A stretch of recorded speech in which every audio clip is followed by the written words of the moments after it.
संघर्षी education में आपका स्वागत है। अब तक हमने अभ्यास 3D के 3 प्रश्नों को हल कर लिया है। आइए हम बढ़ते हैं चौथे प्रश्न की तरफ। चौथा प्रश्न हमारा है, एक शोरूम में कांच के रंगीन इकाई घन एक दूसरे से सटाकर इस प्रकार रखे गए हैं कि वे एक बड़े घन का आकार ले लेते हैं। यदि इस प्रकार रखे गए रंगीन घनों की कुल संख्या 512 हो तो ज्ञात कीजिए कि रंगीन घनों की कितनी तहों से उक्त घनाकृति आकृति बनी है। तो रंगीन घनों की रखने के बाद जो बड़ी घनाकार आकृति का निर्माण होता है, इसलिए रंगीन घनों की तहों की संख्या जो हो जाएगी कुल रंगीन घनों की संख्या यानी 512 के घनमूल के बराबर होगी। तो रंगीन घनों की तहों की संख्या बराबर है घनमूल 512। आइए 512 के हम अभाज्य गुणनखंड कर लेते हैं। 2 से काटिए, 2 दूना 4 और 2 पच्चे 10, 2 छक 12। फिर 2 से काटिए, 2 एक कम 2, 2 दूना 4, 2 अट्ठे 16, 2 छक 12, 2 चौको 8, 2 तिया 6, 2 दूना 4, 2 एक कम 2, 2 छक 12, 2 अट्ठे 16, 2 चौको 8, 2 दूना 4। इनके अभाज्य गुणनखंड हो गए। तो आइए हम इसको लिख लेते हैं। कितनी बार 2 का गुणा है? 1 2 3 4 5 6 7 8 9 9 बार 2 का गुणा इसमें होगा।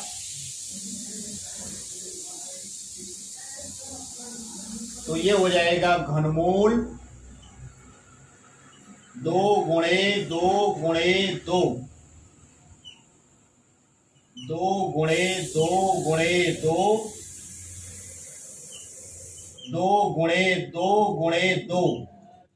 अब 3 समान गुणनखंडों के 3 के समूह आप बना लीजिए और घनमूल के नियम के अनुसार प्रत्येक समूह से एक एक संख्या बाहर आती है। तो पहले समूह से 2 आ गया, दूसरे समूह से 2 आ गया और तीसरे समूह से 1 2 बाहर आ गया और तीनों का हमने गुणा कर लिया। तो हमको प्राप्त हो गया 2 दूना 4 दूना 8। तो रंगीन घनों की तहों की संख्या जो हो जाएगी 8 हो जाएगी। तो इसका आंसर हमको प्राप्त हो गया, आंसर बराबर 8 तहें। 8 तहें बनेगी रंगीन घनों की। तो इस प्रकार से हमारा चौथा प्रश्न हल हो गया है। आइए हम बढ़ते हैं 5वें प्रश्न की तरफ। हाँ तो बच्चों, 5वां प्रश्न हमारा है, प्रधानमंत्री के राष्ट्रीय राहत कोष के लिए एक विद्यालय की एक कक्षा का प्रत्येक विद्यार्थी उस कक्षा के विद्यार्थियों की संख्या के घन के बराबर रुपए चंदे में देता है। इस प्रकार यदि चंदे की कुल धनराशि 15,625 हो तो उस कक्षा में कुल कितने विद्यार्थी हैं? तो कक्षा में विद्यार्थियों की संख्या हमको ज्ञात करनी है। आप यहाँ पर ध्यान दीजिए, विद्यार्थी जो हैं चंदा जो देते हैं कक्षा के विद्यार्थियों की संख्या के घन के बराबर देते हैं। इसलिए कक्षा में विद्यार्थियों की संख्या जो हो जाएगी 15,625 के घनमूल के बराबर होगी। तो यहाँ पे आप लिख सकते हैं कक्षा में विद्यार्थियों की संख्या बराबर घनमूल 15,625। आइए 15,625 के हम अभाज्य गुणनखंड कर लेते हैं। तो इसे आप 3 से देखिए कटता है कि नहीं। 3 पच्चे 15, 3 दूना 6 नहीं कटेगा। 5 से काटिए, 5 तिहाई 15, 5 एकनन 5, 5 दूनाई 10, 5 पच्चे 25। फिर आप इसे 5 से काटिए, 5 छक 30, 1 1 30, 5 दूना 10, 5 पच्चे 25। फिर 5 से काटिए, 5 एकनन 5, 5 दूना 10, 5 पच्चे 25। फिर आप 5 से काटिए तो 5 दूना 10, 5 पच्चे 25। फिर इसे 5 से काटिए तो 5 पच्चे 25। तो इसके अभाज्य गुणनखंड हमको प्राप्त हो गए 1 2 3 4 5 6, यानी 5 का 5 में 6 बार गुणा होगा। तो ये हो जाएगा हमारा घनमूल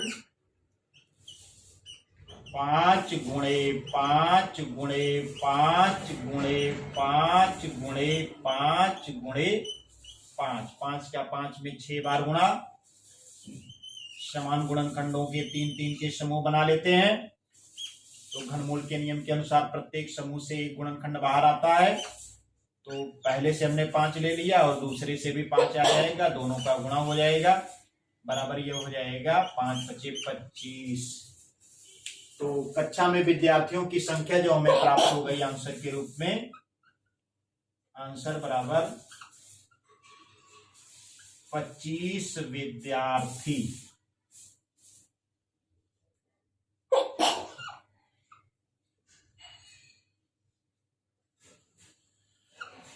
तो इस प्रकार से हमारा 5वां प्रश्न भी हल हो गया है। आइए हम बढ़ते हैं छठे प्रश्न की तरफ।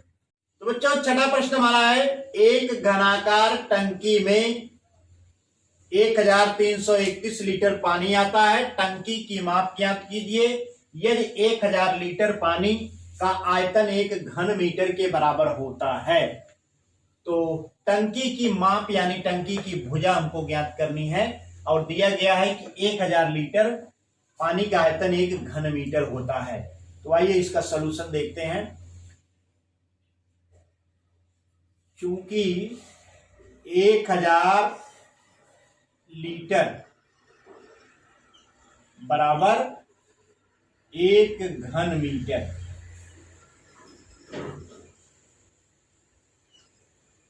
इसलिए 1 लीटर बराबर हो जाएगा हमारा 1/1000 घन मीटर।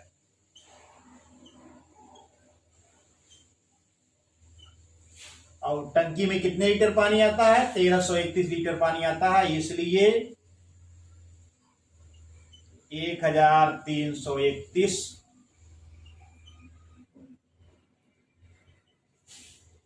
लीटर बराबर हो जाएगा, इसे हम घन मीटर में बदल लेते हैं। तो 1/1000 गुणे 1331 घन मीटर, ये बराबर हो जाएगा हमारा 1 में 1331 का गुणा हो जाएगा, तो 1331 बटा 1000 घन मीटर। तो टंकी में जो पानी का आयतन था इसको हमने घन मीटर में चेंज कर लिया है। अब आइए टंकी की भुजा हम ज्ञात कर लेते हैं।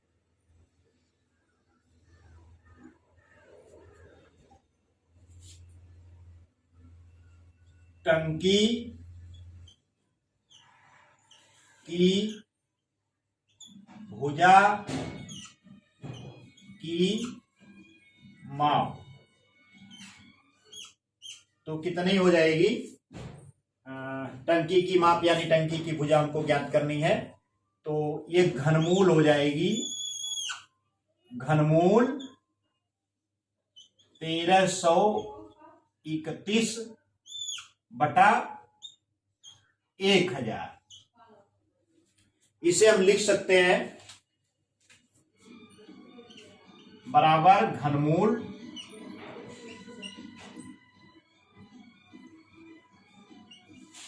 1321 का आप अभाज्य गुणनखंड कर लीजिए। तो ये 2 से नहीं कटेगा, 3 से नहीं कटेगा, 4, 5, 6, 7, 8, 9, 11 से काटिए।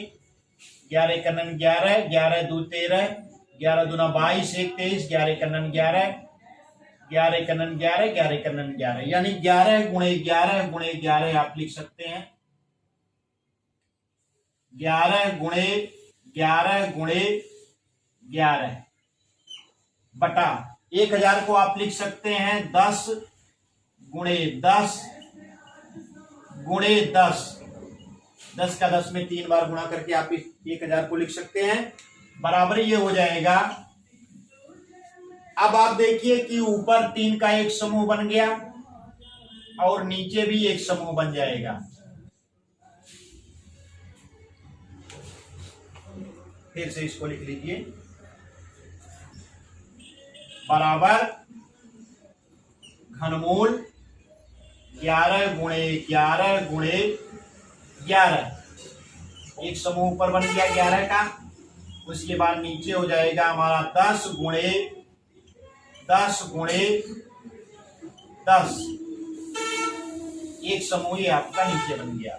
अब घनमूल के नियम के अनुसार एक एक संख्या बाहर ली जाती है, ये बराबर हो जाएगा, ऊपर 11 आ जाएगा, नीचे हो जाएगा हमारा 10। 11/10 हो गया।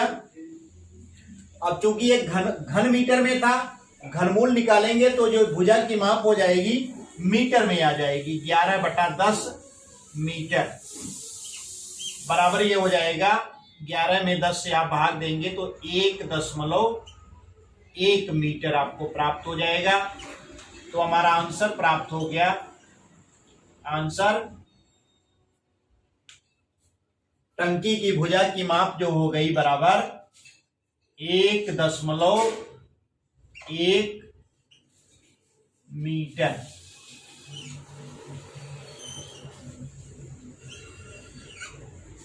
तो इस प्रकार से अभ्यास 3D के सभी प्रश्न हल हो गए हैं। उम्मीद करता हूं कि आपकी समझ में आ रहा होगा, और यदि आपकी समझ में आ रहा है और अभी तक आपने हमारा चैनल सब्सक्राइब नहीं किया है तो संघर्षी एजुकेशन यूट्यूब चैनल को सब्सक्राइब करें, जिससे हमारे नए नए वीडियोज की नोटिफिकेशन आपको बराबर मिलती रहे। धन्यवाद।